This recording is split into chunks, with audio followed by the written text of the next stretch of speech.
Hey, good evening, everybody. Welcome back to the Six Rings Kane Show on a new night, Monday night now, baby. We're really excited, actually, to have Eric McLean on the show here, college football analyst, co-host of the Huddle.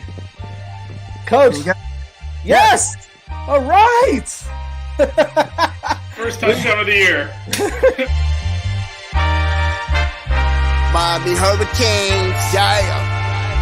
You know the name already. It's Mercy. Ha ha. It's a six-ring Kane show. Can't forget the name though. Got Jazz, Blue, Vision, DJ, break the game code. Ain't no changing them, ain't no breaking them. We reporting live from the Hard Rock Stadium. Ball 14 for the orange and green. We see the six-ring champs. It's more than a dream. This is life on the field. Beyond 100 yards, a hurricane that's never still put a damage to your squad. What's wrong with us? Seriously. What's wrong with us? We're Miami Hurricanes fans. Welcome to the Six Rings Kane Show, a show dedicated to Miami Hurricane sports, featuring the legendary Larry Bluestein, Jazz Santana, Vish, and Danny Gillette. Let's go Canes. Welcome back, everybody, to the Six Rings Kane Show. We haven't been on in a few weeks. I know everybody misses our ugly mugs. I mean, we've been on, just not on... Yeah, we haven't talked football in a couple weeks. Yeah. It's been a crazy couple weeks for baseball. Just a quick update: they have not announced a new head coach just yet. They're actually keeping it pretty close to the vest. We haven't heard. Yeah, surprisingly, for a notoriously leaky baseball program. Maybe Mario's running this search. Maybe Mario's got the clips on the baseball program too. So we'll definitely bring that to you guys as soon as we hear something about that. So nothing yet. A couple more guys enter transfer portal, but we'll talk about that at another time. We definitely want to talk about football tonight. It's good. I will say it's good to be back on football. Only a few months from the season. We've got news, right? We've got a lot of things. Got news, and the season's coming up fast now. Yes, it is. It's crazy. I was just talking to a friend of mine now. I was just talking to a friend of mine now that we were trying to plan something in August. And I was like, okay, August is like the last time that I can really plan anything on a weekend, unless it's an away game. So he was like, no. And I know, he's one of my good friends. He is an FSU fan. I'm sorry about that. But he's just like, oh, I can't do anything that next weekend because I'm going to the FSU LSU game. And I'm like, oh my gosh, that's right around the corner of college football. It's crazy. So we got the Miami versus Miami battle to open the season too. I know. Like, that's awesome. That's awesome. So definitely looking forward to that as well. But without further ado, I mean, look, recruiting is starting to heat up big time. We had three kids commit to Miami, whether it's through the transfer portal or high school kids that have committed to the Canes within the last few weeks. Some big time prospects that we'll talk about. Demetrius Freeney at a JUCO San Mateo Junior College, the number 2 defensive back in the country. Guess who the number 1 defensive back in the country in JUCO is? His counterpart, who's right on the other side.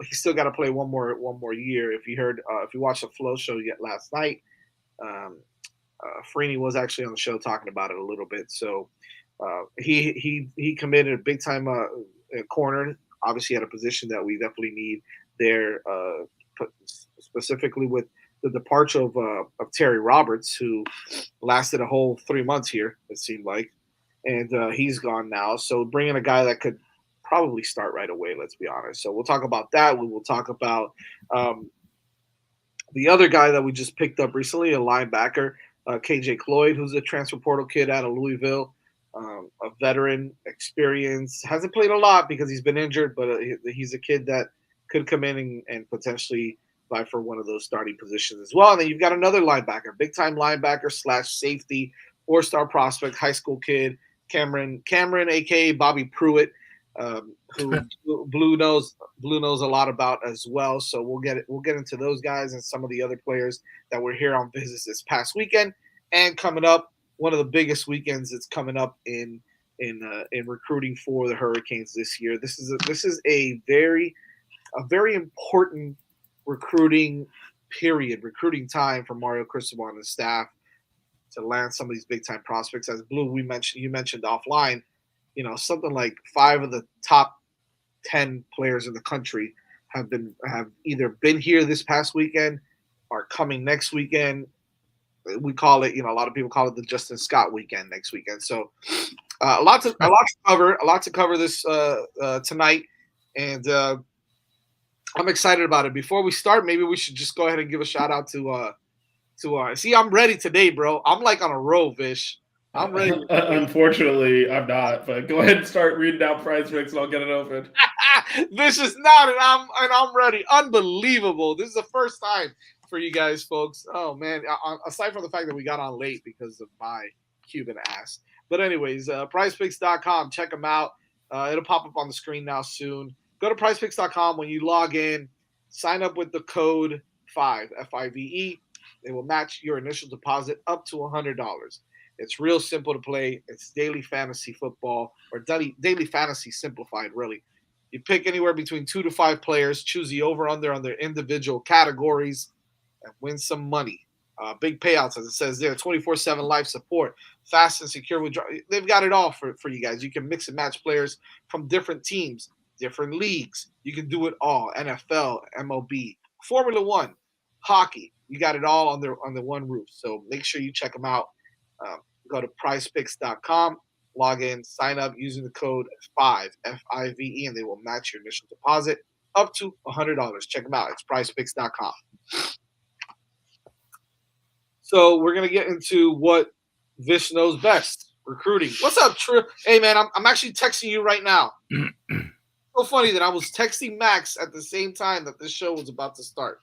But for obvious purpose, hey, if you want to come on, holler at us. We can use you tonight, man. If you want to come on, go ahead and holler at us and jump on. We'll send you the stream. We started early and DJ couldn't make it, so we're down one of our 2 recruiting experts, and I am not a proper backfill. So no. But Max, if you want to pop on, man, go ahead and let me know. So Blue, we've got a big recruiting weekend this past weekend. And Vish, go ahead and send Max the link. He just told me, yeah. And obviously we got some commits out of it also. But I want to talk about the commit from a couple weeks ago, or I guess last week. Really, it was probably on Friday. Let's talk about that first before the visits. Dwight Freeney, Jesus Christ. Demetrius Freeney. I mean, we can use Dwight Freeney. Yeah, we can use a guy like Dwight. Yeah, Dwight Freeney would be a good player to add to our pass rush right there. Oh man, that would be awesome. Blue, what can you talk to us about Demetrius Freeney, the JUCO defensive back out of San Mateo College over in I want to say it's California, right? San Mateo, right. California. Yeah, I know he was hopping on today on a flight to get over here. He's moving in and all that. So talk to me a little bit about him while we bring on Max. Big time kid. Obviously, a guy that a lot of people kind of liken to Cormani McLean is his athletic ability. I had an opportunity to watch him, and this is a good, the whole thing is he's got 3 years of eligibility. 6'1", 185. Most importantly, I mean, this is a guy that can make plays downfield, and Miami needs a player like this. I mean, to add to the arsenal that they already have. And as you mentioned, he's not afraid to throw his body into plays. I just think he's loose hips, agile kid, maybe in a safety body, but able to play corner. And I watched several clips of him, and I came away with the fact that this is a kid who will be an asset right away. He's that type of talent. Yeah, we Max joins us out here on the show. What's going on, big dog? We were talking about, since we were talking about baseball a lot the last couple of weeks, a lot of things have happened in football as well. Obviously, we mentioned that this past weekend was a big recruiting weekend with some big time visits, and then of course the Justin Scott weekend coming up soon as well next weekend. So a lot of big time prospects coming into Miami for the next few weeks. Talk to me a little bit about. I wanted to get I wanted to get your take on Demetrius Freeney. I know a lot of people have talked about him ad nauseum already, but you know, obviously a number 2 cornerback in your neck of the woods down there on the West Coast. Hmm. We all know, if you saw the Flow show last night, I did mention that the number 1 JUCO defensive back in the country is his counterpart, right? The guy opposite of him. So a lot of talent over there in that DB room for San Mateo. But Demetrius Freeney, big time get for the Hurricanes. I feel like a guy that can come in right away and really have an opportunity to start here at Miami. How do you feel about Freeney? I mean, I'm super high on him. I think he's a guy that can come in and compete for potentially a starting spot right away. Fortunately, he's getting on campus now, so he's going to be here throughout all of fall. But the thing I like the most about it, and Larry alluded to it as well, is the fact that he has 3 years of eligibility, which is major. He's not going to be a guy that's only here for 1 year. He's going to be here for a minimum of 2. And, we continue to kind of stack that the young cornerback room that we have. And I'm just super excited for his addition. Yeah, look, Vish, I know this is not your strong suit. It does not matter. Sometimes I'm good with it. Sometimes I'm terrible with it as well. But look, it's a position that I think we needed, right? We've got some young prospects there, but we also have some guys, 2 or 3 guys that have departed. We don't know what we're going to get out of some of the other guys that have transferred in. This is potentially a really good pickup at a position that we're probably going to need someone to kind of solidify themselves as the guy, at cornerback, like Stevenson did before, and the Mike Jacksons and the Corn Elders and so on and so forth. Is this that type of player for you? He has that potential. As Max said, it's not just a 1-year thing. He's got plenty of years of eligibility left. But we know there was a need because that's what Terry Roberts was brought in for. Just didn't work. But you don't go get a veteran out of the portal if you don't think you have a need to fill. So we did that, and then didn't work. So this is also cleaning some of that up, and with also brings a little bit longer term play in. But yeah, no, I think Terry Roberts initially the idea was to bring him in to start, and he didn't even really crack the 2 deep, and he transferred out. So I think this is just another bite at that. But this kid does have more upside and as a longer term play as well. So this is, made a mistake there with Roberts, but it seems to have self-corrected now into a better player at that position that can come in and help right away. So all in all, it's a really good positive change from out of a mistake there. So I think that position now seems a little bit stronger. Also, obviously, you've got Damari Brown, who finally is on campus already. He's got his brother Devontae. You've got Daryl Porter. To Corey College, Daryl Porter, who looked good in the spring, and of course now you add a kid like this to the team, and you're talking about, it looks like it's getting a little bit stronger in that position. So a position that maybe we worried about a little bit going into fall camp. Looks pretty good, and of course you got some other kids that are coming in. I mean, you got Chris Graves and Jaden Harris and those guys as well. So you got a lot of talent now at that position. I think that it's starting. Richard from Vanderbilt as well. Oh, that's right. Yeah. Jadeus, what's his Jadeus? Yeah. Jadeus Richard, and who's the other kid? I'm missing another kid, and I can't believe I am. Really good prospect. Jeez.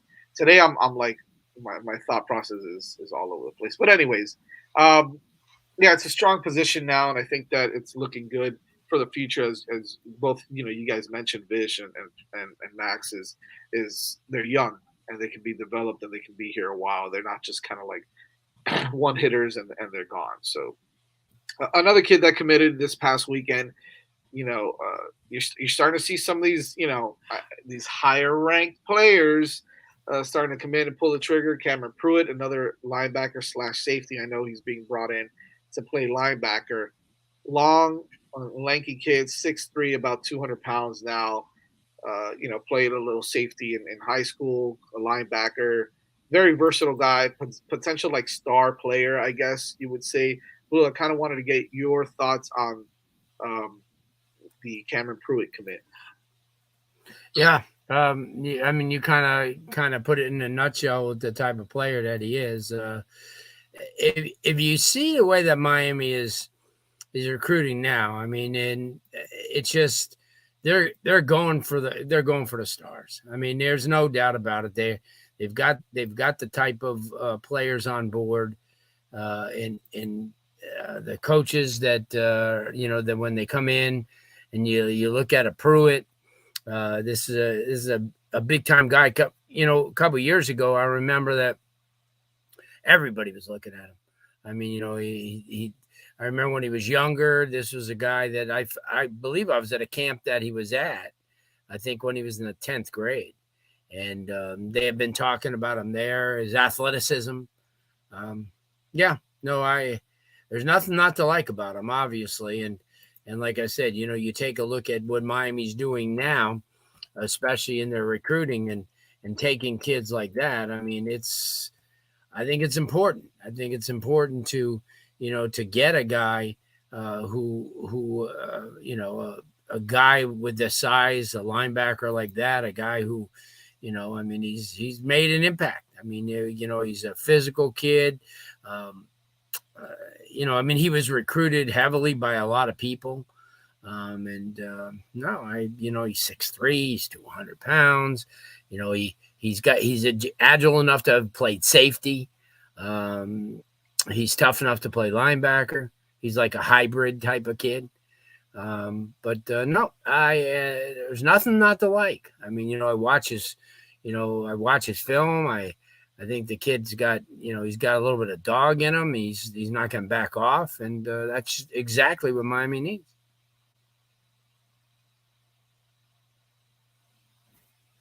You're on mute, Jez. Thank you.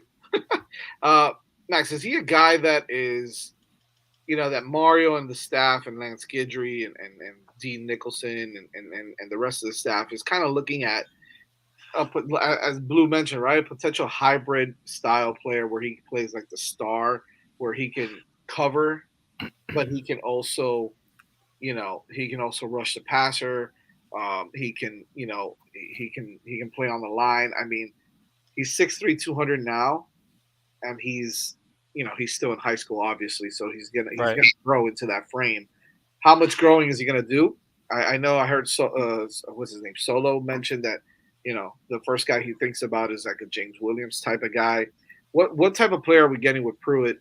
Being that he's that size right now, and he's projected as a linebacker, I guess you would say. Yeah, I would say he's going to be more of a traditional linebacker. I could see him playing some star. Um, but what you're getting is something that's super important to our staff, which is a knockback tackler. He's not just going to wrap you up. He's gonna make you go backwards, and that's something that the staff's looking for a lot.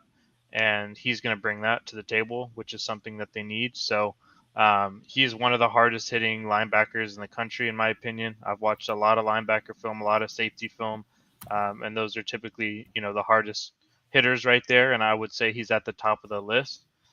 So what you're getting out of him is a rangy safety that's going to be playing down in the box. The position, Concrete had said a lot of people want James Williams to be in the box. And you might be seeing that with Pruitt, or you're going to be seeing that with Pruitt, where he's primarily going to be playing in the box, but does have that range at safety. But I expect him to get to 220, 225, maybe 230 by the time he's done here, and mold into a more traditional linebacker.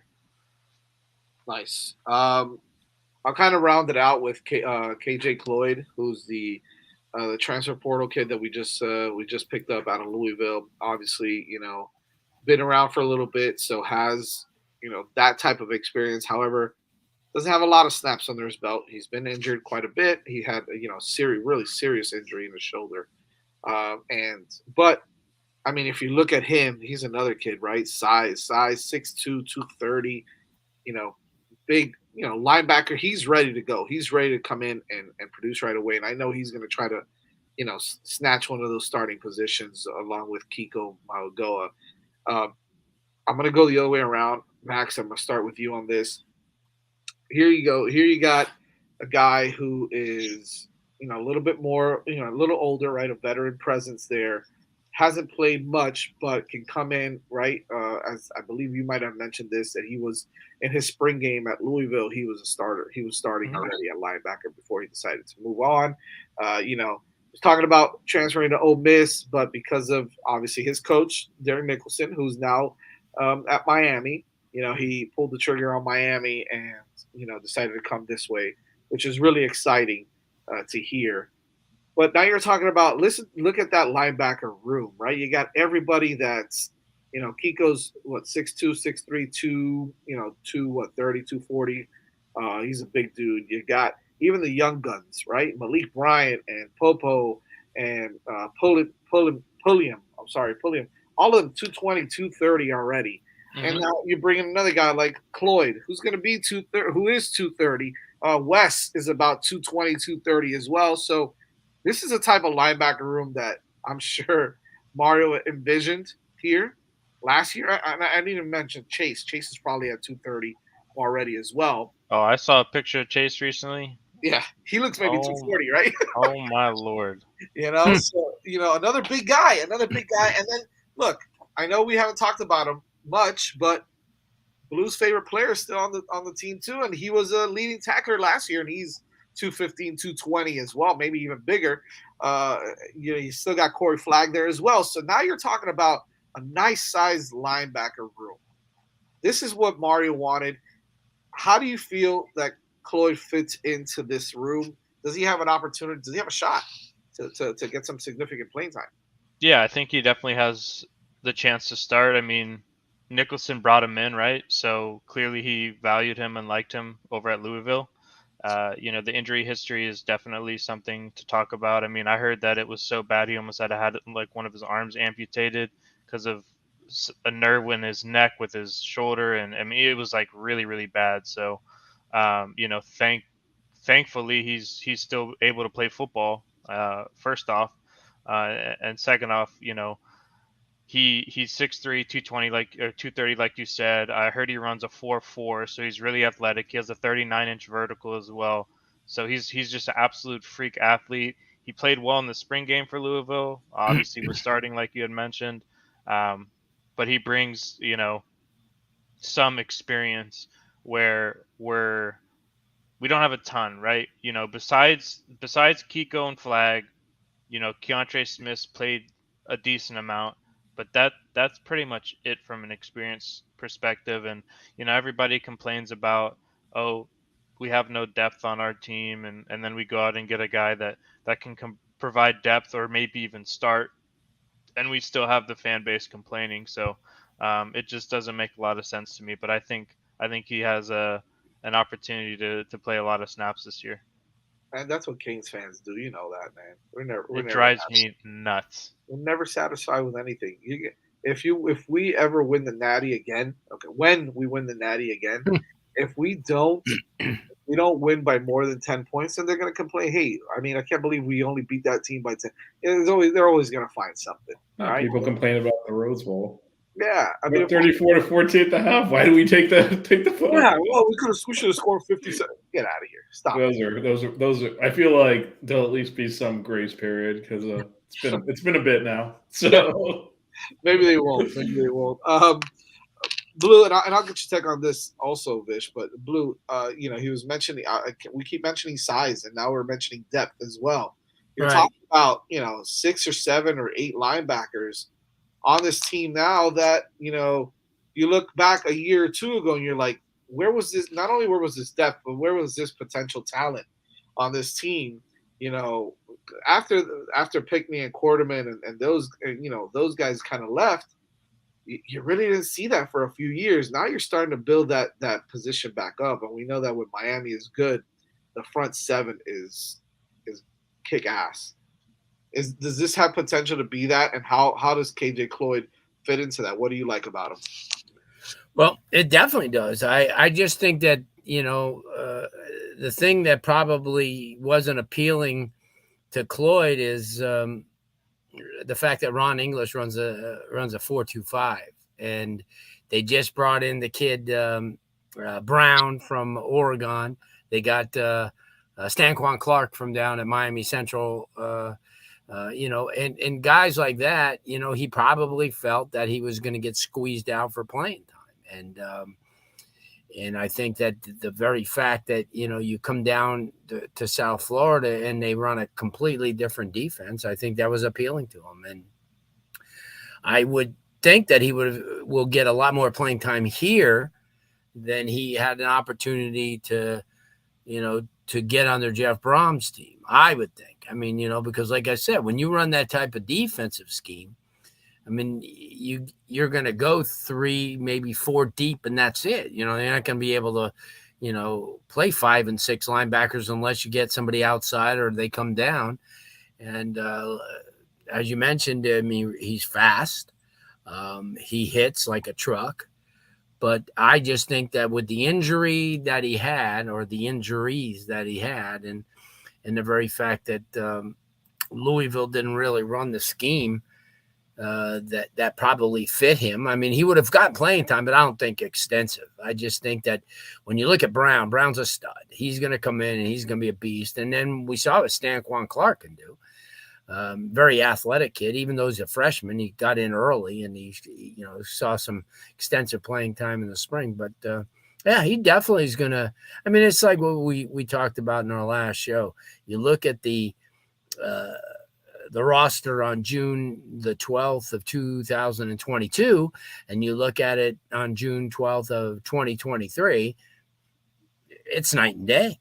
I mean, it's night and day frontline players, night and day depth. And Cloyd is one of those guys, I think, that only adds to, the change of the roster, which drastically needed to happen. Vish, I mean, look, this is another nice pickup at that position where, I know kind of Blue and Max already kind of went through how important it is to bring in another guy like that, another piece that could potentially start, get more playing time, add some depth, add some experience. The linebacker position is starting to look really nice right now, and you're talking about some big time guys that can come in that can not only tackle, but they're going to lay people out. They're going to kind of, instill that fear that you need at the linebacker position for the opposing offenses to come in and kind of, take a step back and say, hold on, maybe have to change the way they do things, and that ultimately is going to help that defense be better. Yeah, and this is just another step, as Blue said, in that process of trying to build the program back up. And I mean, I hate to just say this right away, but not all the names you list are going to work out. So, Sure. So this is why you have depth, right? I think we tend to go, oh, we've got a starter, we're good, or we got 2 deep, and then someone gets injured, the backup's actually not fitting the system well, or whatever. Next thing you know, you're playing walk-ons, which we've done pretty significantly the last few years. So you can't have enough depth there. And then also, I think one of the things we've kind of not talked a lot about, though, because I think we all in all, we're happy with the changes made to our coaching staff over the summer or over the off season. But these are new systems here too. So as we kind of try to run Guidry's defense, some of the players that looked really good last year might not acclimate as well. Right, you got to have options there. You can't just play players, that aren't delivering. And this is another kind of building block to your point, Jazz. All the depth at linebacker, the best guy, like you said, there's going to be a lot of competition for those starting spots. That's what you need. You need tolerance for injuries. We've kind of built that in as well, especially the physical brand Mario wants to play and the type of players he's bringing in. Sometimes you deliver it, sometimes you receive it. So I think this is all just part of that process. And as was mentioned already, Nicholson knows him obviously well from Louisville. So I'm sure that helped bring him in. And also, I'm sure they have a very good idea of how they plan to use him, because while he hasn't seen the field as much as you would think for someone who's been in college that long because of his injuries, Nicholson's seen a ton of him in practice. He'll know exactly the player we're getting. And I think that's a positive sign as well there, that there's that relationship there, because Nicholson went to go get him and he wanted to come play with his old coach. So I think that's all positive, but we're going to see how this shakes out, because there's going to be a lot of competition there. And you also got Rocky Shelton. I forgot to mention him. I know that he's not mentioned too much because he's a graduate transfer, and he's been He has around, 11 degrees. Is that why he's not? but Yeah, he's we don't like those he's, educated people. So, yeah, right. He's one of the smaller guys, right? As far as stature is, he's a shorter guy, but he's a thumper as well, and a good ball player. Yeah. So, this is the last question I will ask about this specific topic. I'll go to Max. Max, we keep talking about depth at linebacker. We keep talking about, bringing in all these guys. There's still potential that some of the guys could be kind of leaving as well, right? Mhm. You Yeah, could- it's very possible that Yeah. some of the guys transfer out after the beginning of fall because they realize they're not going to play at all. Right. Obviously they wouldn't be able to play during the season. You could also see some guys defect after summer workouts. So it's still a possibility that all the guys we have on our roster aren't going to be here. I would be surprised if there weren't a couple more transfers out by the time the season starts. Can they still enter a transfer portal at this time? No, right? The window's No, unless they're graduates. Yeah. Gotcha. Okay. Moving along because we had a really, like, as I mentioned, we had a really big weekend this past weekend with some big time visitors that were here. Some of the names, obviously, Ellis Robinson. You had some of the other big time prospects, Elijah Lofton, so on and so forth. Max, I kind of want to start off with you on this. Who are some of the bigger names that we saw? Colin Simmons, obviously, and then Aiden Breland, I believe is if I said that first name right. So some of these big time prospects were here. A lot of people say that these were their, kind of just coming for the ride, coming for the visit. I don't think For the Stone Crabs. yeah, for Stonecrest, right? Yeah, for the Rusty Pelican or wherever else they were. But I think that first of all, Mario's not playing any games. They're not going to bring in guys that are just coming for free visits. However, it's not going to be easy. Not going to pull everybody. But if you had to name a couple of guys, some of the big time prospects that you saw coming in this weekend, who are some of the guys that maybe Miami has a better shot with that were here this past weekend? We'll talk about next weekend after. I'll go with 3. Just because there's a lot of guys. I would say Elijah Lofton for sure, the tight end out of Bishop Gorman over in Vegas. I would say Braylon Staley, the wide receiver out of South Carolina. He's another one that really, really, really enjoyed his visit. And then third, I would say Dylan Stewart, the defensive end out of DC. He plays at Friendswood. Not Redwood in Texas. No, not Friendswood in Texas. Friendswood Collegiate or something like that. Hold on. Oh, I know. right. Vish, come on, Vish. You're like down the street from that school. You got to go see him playing this year. Friendship right? Collegiate. Friendship Oh, Collegiate. Friendship. Yeah, Friendship Collegiate. Yeah. Yeah. So he actually Just played put it against. on your ways, bro, and go see a game this year. All right. So funny story I'll tell about it because A Black's told it live. So A Black's son played against them in the state finals or state semifinals. I think maybe the state semifinals. And he's a defensive end, right? So they're A Black Sun's team, they're just running away from him the whole game. So at halftime, the head coach of Friendship Collegiate's like, well, he's having no impact. What do we do? So he sticks this mammoth of a human who's 6'5", 235 pounds at middle linebacker and says, just go tackle people. And that's what they did, and he completely took the game over, and they won. It's unbelievable. So that's just the type of athlete you're getting out of him. I doubt he had a lot of experience playing middle linebacker, but the coach was like, just see ball, go ball, and just completely dominated the game. He's just, in my opinion, and in A Black's opinion, because we spoke about it on our show, he's probably the best defensive player in the country this class, and I think we did a really good job recruiting him this past weekend. That's huge. That's Yeah. huge. Well, I think Ellis Robinson was here as well, right? He was here this past weekend as well. Okay. Ellis is a stud. Yeah, he is. Yeah, he is. And so was, what's his name? The running back. Jared Gibson. Yeah, Jared. Jared Gibson. Well, I got a chance to watch last year a little bit. So, Yeah. so Blue, yeah, your take on some of the guys that were here. Obviously, you mentioned a few, right? Robinson, Jared Gibson, Max mentioned Dylan Stewart and Elijah Lofton and some of these other guys. How do you guys feel? David Stone was there. David Stone's a beast. So, yeah, obviously that's another big one that Miami could get. Some big time blue chip players that were here.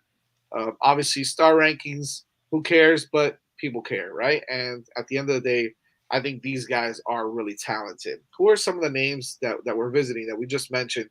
Are some of the guys that intrigue you the most that you feel that Miami could really use or you'd like to see here in a Kings uniform?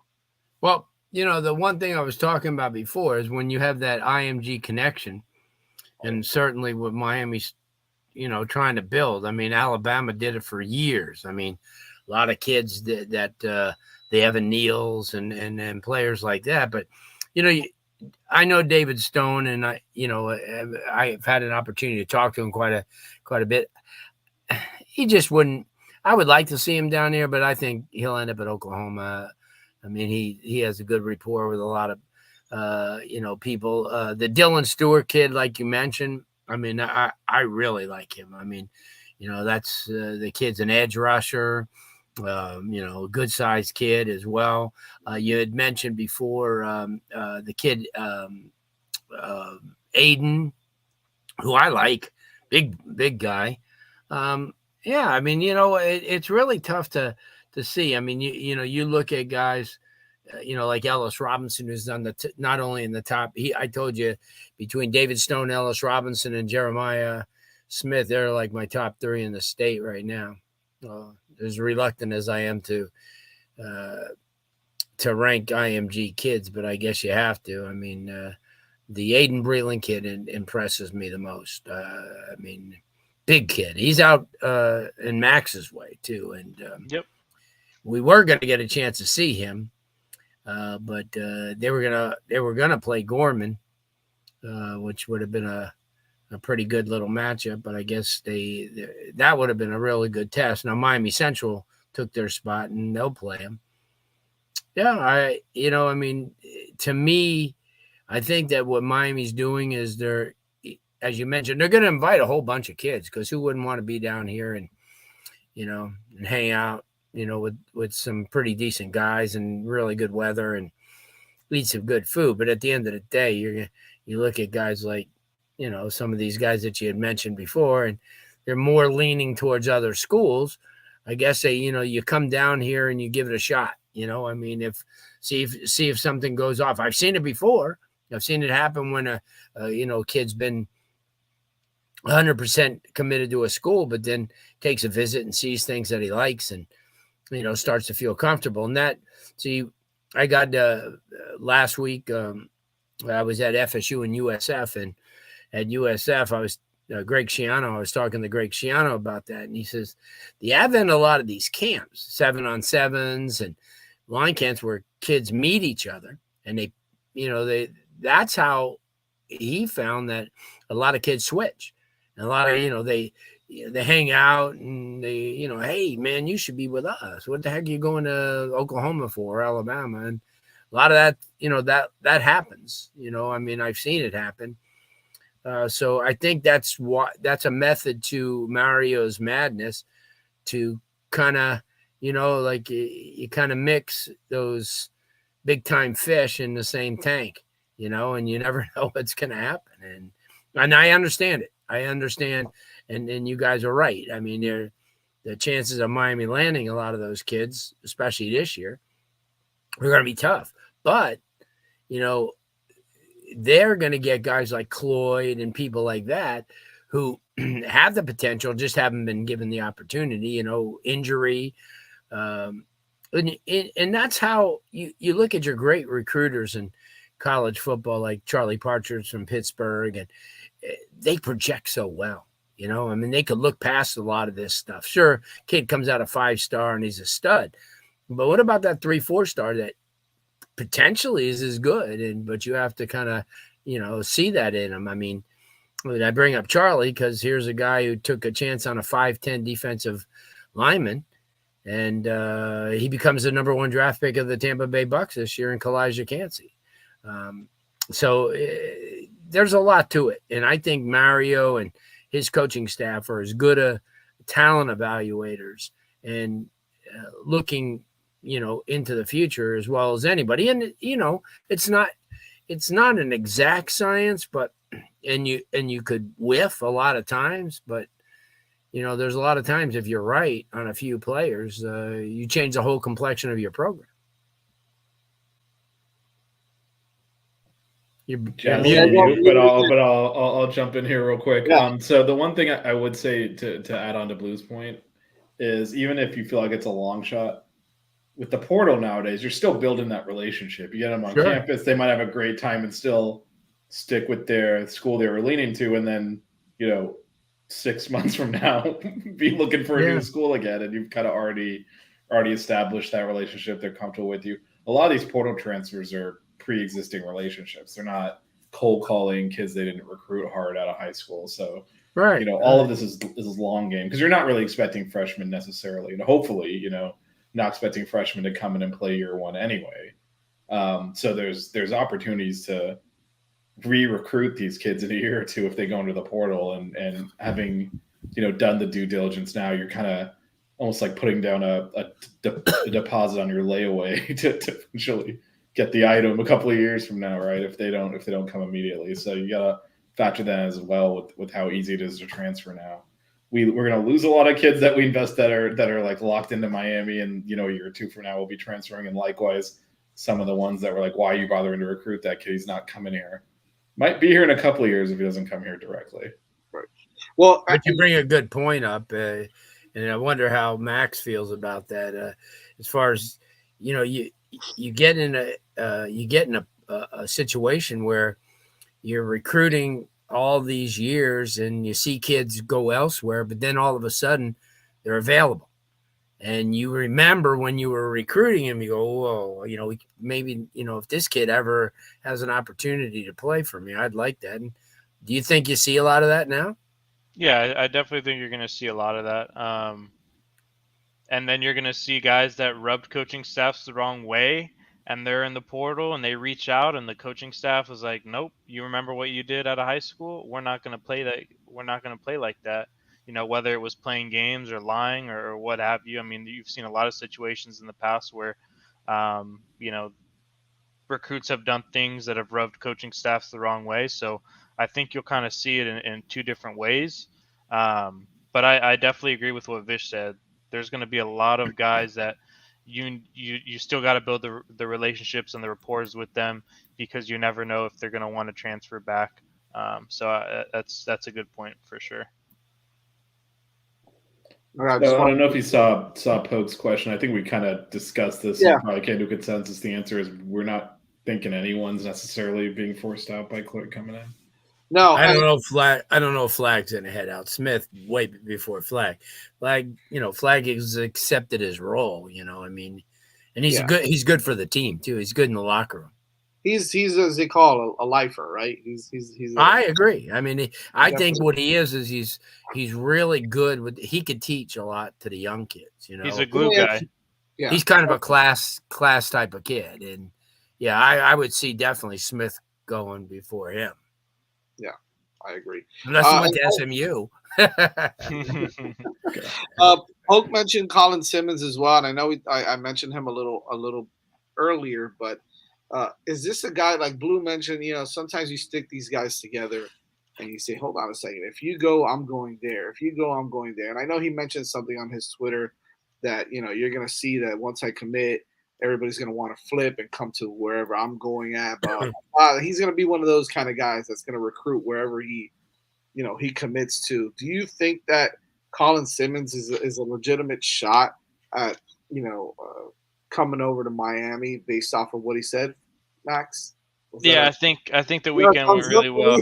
Yeah, I think the weekend went really well with Simmons. Yeah, I think we may not have had a huge chance coming into the weekend, but we definitely sparked some life into that recruitment on the visit. I mean, I read one quote that he said, every single question that I had got answered during the visit, which is always a really good sign. Like Flo mentioned yesterday, there's that like post-visit high that these kids have. Right. So it's hard to kind of believe everything they say, but that quote specifically stuck out to me. Yeah, most of them are gonna say good things every time, right? Oh, the place Like looks all great. of them, pretty much, are going to say good things. You're not gonna hear too much negativity out of them. So, but yeah, like you mentioned, some certain things that some of the kids say, you're like, okay, that might be, kind of a telltale sign of what they're gonna do. And then another question from Poke. Poke is bringing it today. So the whole thing about Elijah Lofton, I know we've been talking about him being a really strong possibility to join this recruiting class. Another kid, Tavion Galloway, just decommitted from LSU, and I know Miami, was hot on him for quite a while as well. Do you see us kind of taking multiple tight ends? Is Galloway another position, another possibility where Miami could kind of get in the mix again with him as well? Yeah, I think we probably take 2 tight ends. DJ would love this conversation, man. Shit. I don't know about 3. Like because there's some tight ends that I'm big fans of. I don't think we would take 3. I think 2 would probably be the maximum. Yeah. Being that we brought in 2 again last cycle. But I think Galloway definitely is an option for the Canes. I think they'll probably want to see him work out, which I think they can still do this month. So then it goes dead. Right. So I think it's still the evaluation period, right, Larry? Yep. Yeah. So they should be able to see him work out. So you'll probably see that happen at some point this month, and then depending on how that workout goes, depends on how the recruitment goes. Yeah, Poke. I think Caleb Odom is another guy that we've spoken about a little bit. I know that some say he may be leaning elsewhere, but that's another big time prospect. And then I know Kylan Fox is another guy. There's some there's some other really good, and there's the other one. But there's still some really good talent out there that could potentially come in and be a possibility for Miami at tight ends. We'll save the big time tight end talk when we can get Danny back. I know it feels like you're cheating on a spouse here. You should be talking about tight ends, man. We cannot I love you, Danny, bro. My bad, man. My bad. We won't talk about tight ends anymore. We'll skip it. His bad. Your fault. Yep, you're right. We're gonna at least a guy like Caleb Odom, if you're mentioned in the conversation of a kid who I think he has out of his 6 teams, 5 of them are SEC. So yeah, and then Miami. Probably where he's gonna go. So let's talk about this weekend coming up. We'll kind of finish off here. Game time is in about 5 minutes, anyways. But another final game of the season. Yeah, pretty much, right? As you should have J-Ro kind of announce. Oh God. Well, Jazz, you're wearing all black for the funeral, so yeah. We could have Jay. They were dead and buried in Game 3. Let's go, bro. We definitely should have got J-Ro in here, ladies and gentlemen. This might be the Heat's last game of the season. Just kick the game off, though. Freaking guy, unbelievable. Tyler Hero's playing. He'll in that thin air, he'll do real well. Yeah, right. Yeah, he's gonna do awesome. He's gonna be the difference maker in this game. All right, so this weekend coming up. Big weekend coming up for Miami. Again, a lot of big time recruits coming in. Big blue chip recruits. Kevin Riley, Isandre Afua. You got Jaden Jackson, the big time defensive lineman. Larry's potentially Blues favorite recruit in this cycle. Elias Rudolph is going to be in town. Yeah. Elias back in Ohio. Did he go back to Ohio? Yeah, he did. So he left Deerfield and went back. Yeah. How about that? Well, he's gonna be back in Miami. He's gonna be not coming to Miami, maybe. Yeah. Yeah. There's a probably. Well, the crazy thing is he goes to that. I told you he went to that spring. Jamboree where there was 10 schools and 1,000 coaches, and everybody put them on their list, and they were offering them, and A&M and Miami, and and then on Monday I get a call from their running back. He goes, "Hey, the kid you like?" I said, "Yeah." He left, and so did our head coach. Wow, that's crazy. So why did he leave? Is Deerfield just not that good? Because the head coach, Tremaine Hall, used to be in Ohio. Now there's this gaudy school that they made up there, and it's like they spent $8 million on it. It's like an academy, So, So they're all going to go there. It's the IMG of Ohio, basically. Probably, but I'll tell you, Elias was impressive. I mean, he could put on 30 pounds, but he was impressive. And you kind of knew, and I saw him for the first time, and I had no idea, who he really was. And the coach says, yeah, he was from Ohio, and he was this and that at Taft High School in Cincinnati. And then I get home, and I'm thinking, Jesus, that kid was a third-rated kid in Ohio. And I says, damn. And he's sitting there. He's a third-rated edge rusher from the state of Ohio, or the first and the third-rated player. And he was playing wide receiver at this camp that I went to. And I'm thinking, damn. That's crazy. Well, he's going to be back down in Miami visiting. Maybe. So we'll see. That's Mirabal. He offered him. So we'll see if he follows through with that one. Right. Yeah. But obviously the highlight of this weekend's visitors class is definitely Justin Scott coming in. Then you've got Dakota Fields, the cornerback, the safety Ashton Hampton, and another defensive lineman, another big time prospect, Jericho Johnson. I love what Coach Cristobal is doing. If you notice that list that I kind of rattled off there, you got a running back, Kevin Riley, big time prospect there. I don't know if we can get him out of the state of Alabama, right? He's an Alabama kid, right, Max? Okay, so that's going to be tough. Obviously, Alabama on his heels as well.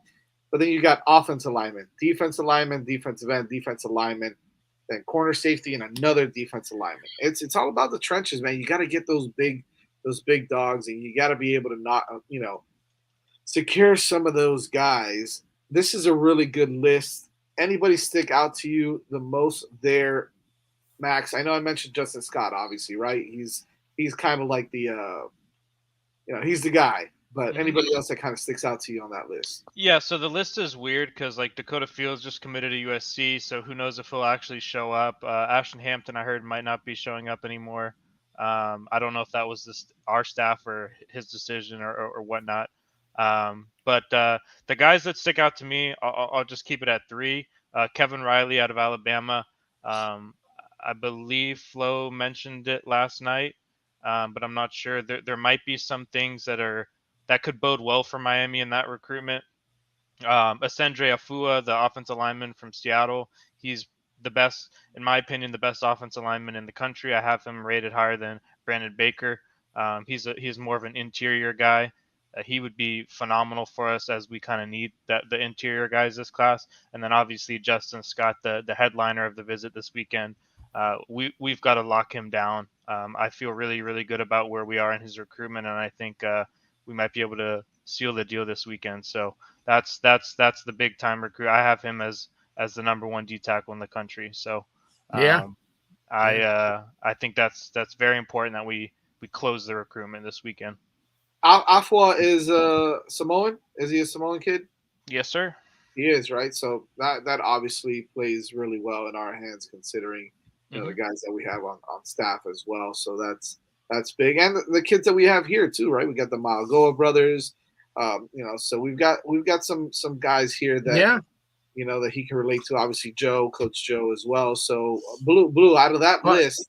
But I was going to say, if I can, I think Justin Scott stands out the most, because what it's going to do is it's going to turn out to be a battle of Trey Scott from Georgia against Joe Salavea and Jason Taylor. And I think that Jason Taylor is going to get with him, and someone's going to kind of tell him who Jason Taylor is. And what do you think? He doesn't know who he is already? I don't know. These things. Listen, man. Remember, you got to understand. He stopped playing 12 years ago. You got to understand. The kid was basically an embryo when he started playing. You got to understand the age of these kids. So, a lot of these kids, you and I and, all of us know who these guys are, but you got to put yourself in a 17-year-old kid, his place. I mean, other than, it's like me. I mean, people could tell me about, about Babe Ruth and all that stuff. And we know by looking what Babe Ruth did. I think that the thing about Jason Taylor is who he's developed. And, he's potentially got a top 10 pick in the draft, coming out of Alabama, that he turned his whole career around. I mean, same thing with the kid out of Oklahoma. I mean, I was there the day that he took Nick Bonito against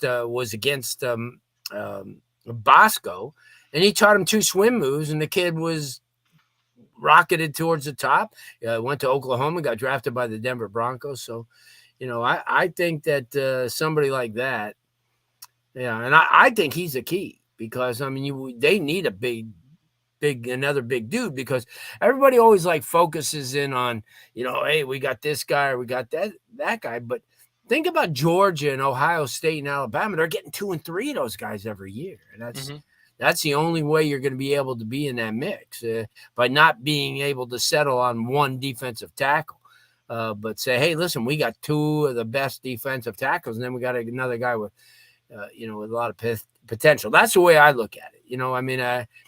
I look at, you've got to kind of like, if you're going to be successful, you just can't get one kid every year. You got to get 2 and 3 of them. Vish, I kind of want to throw this to you, right? That list, it's a big time list. I love, if we can bring in a guy like Afua, obviously, for me, we got to keep stacking at that offensive line, right? Like that's still a medium question mark, right? So you still got some questions about it. You like where it's going, you like where it's headed, but you still got some questions. If you can continue to stack that position, I love it. But we're talking about, I kind of want to throw in Kevin Riley in there, right? One of the top running backs in the country out of Alabama, being pursued by Alabama and all those big SEC schools as well. That's huge that he's actually going to come visit to Miami. We've got Humphrey. Was it Humphrey Whitley? Wheatley Humphrey. Wheatley Humphrey. Yeah. Wheatley Humphrey. Yeah, Wheatley Humphrey in the fold already. Obviously, a nice pickup there. But if you can add another running back, and if you can add a guy like Riley, you got to keep getting those big time prospects at those skill positions as well. Are you comfortable with adding multiple guys at the running back position? Do you see them adding more than that? Are you okay with just adding one, or do you think we need at least 2 in this class?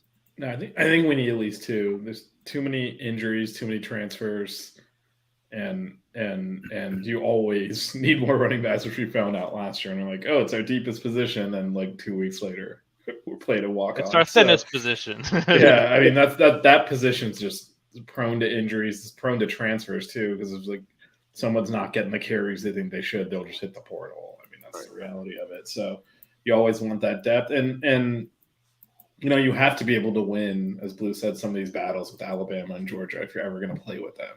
You can't just shy away from those. You got to go right at them, and you sell something different, right? You sell the vision of, you can actually like accomplish something here you can't at those schools. They're used to winning. You're just another kind of brick on top of the wall. They'll put you right on top. You just keep growing that, or you can be the foundation, right? And it's a different sell. Is it now they go in there and be like, look at all these rings we have recently. Look at all of our guys in the pros. Look at the Eagles roster. Like, and then it's kind of like, all right, we can't really compete with that kind of stuff, right? Right now, Philadelphia Bulldogs, right? Yeah, right now we can't really compete with that. But what you can sell is, hey, you have a chance to really make a name for yourself here that you can't at those other schools right now. It doesn't matter who comes in there. You could come in there and win the Heisman as a freshman, and you're still just going to be, the guy who came in after Amari Cooper or whatever. It's just like there's been so many great players stacked there. That's what you have to sell them on that vision of, Cristobal's the right guy to do it, and this is a chance for you to really make a name for yourself. You sell like the legacy to them. I mean, I like what you're spitting, bro. I'm picking it up. What you're putting down. And by the way, I mean, if Mario has an extra spot on his staff for recruiting, it sounds good. I think I'm banned from all that stuff because they made me donate money for a parking pass. So I think that immediately eliminated me from any kind of contact. Oh man, I'm telling you, man. One name I want to throw out there before we go is he would be my number one recruit this year if he pulled the trigger and committed to Miami. He just would be, for obvious reasons. Vish will understand it. Max, you'll understand it. And Blue will obviously understand it as well. Do we got a shot, Max, at James Nesta? He would be my favorite recruit for obvious reasons, right? Can we guess why? Because he plays baseball. He's a baseball player as well, right? So, I mean, what better place to come play baseball When we don't have a coach. Oh my God. Well, that means we were joking earlier that Mario's running the coach's search. Maybe he can go and hand out the baseball scholarships while he's. We don't want Mario handling the coaching search. It's going to take us about 6 months. Well, that's what we're saying. We're getting like no information. Right? Yeah, I did get a text. I'll fill you guys in after we're off air. I did get a text during the show. So. Gotcha. Cool. Yeah. We'll definitely talk about that offline. But that's a big time prospect. Do we got a shot with Nesta?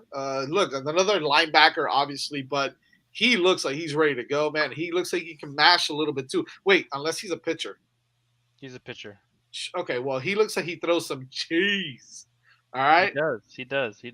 So there you go. I should. Yeah, we have a shot with Nesta. Our visit went really, really well with him. We definitely have a shot. We got to fend off North Carolina and Oklahoma.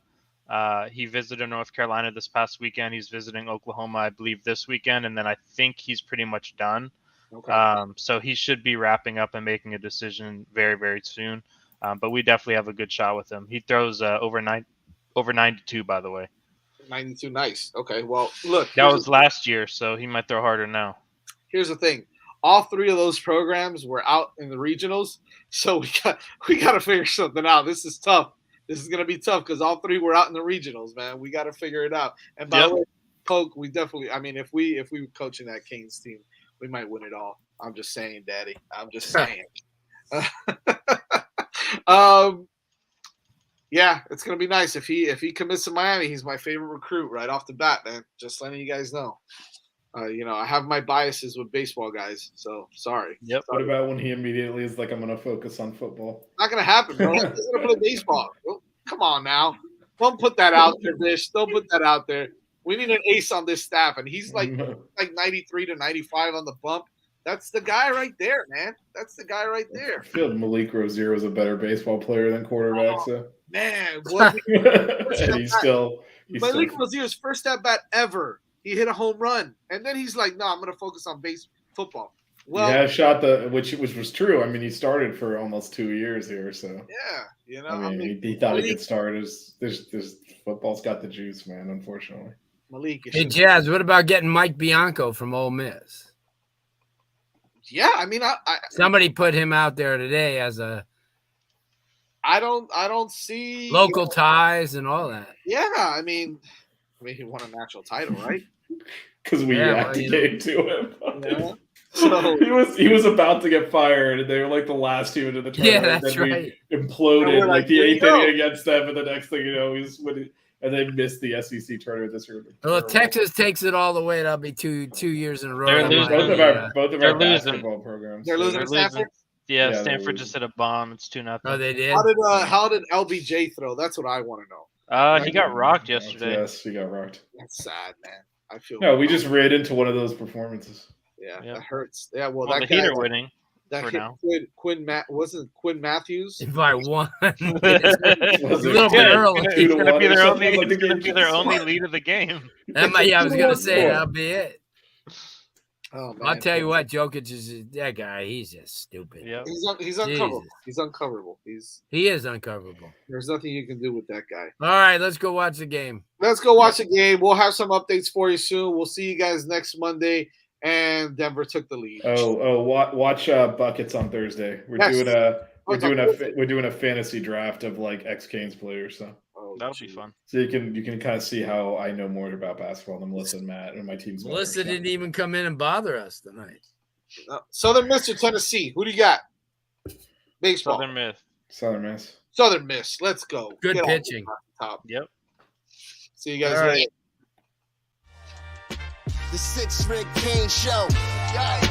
The 6 Rig Kane Show. Yeah. The 6 Rings Kane Show. You know,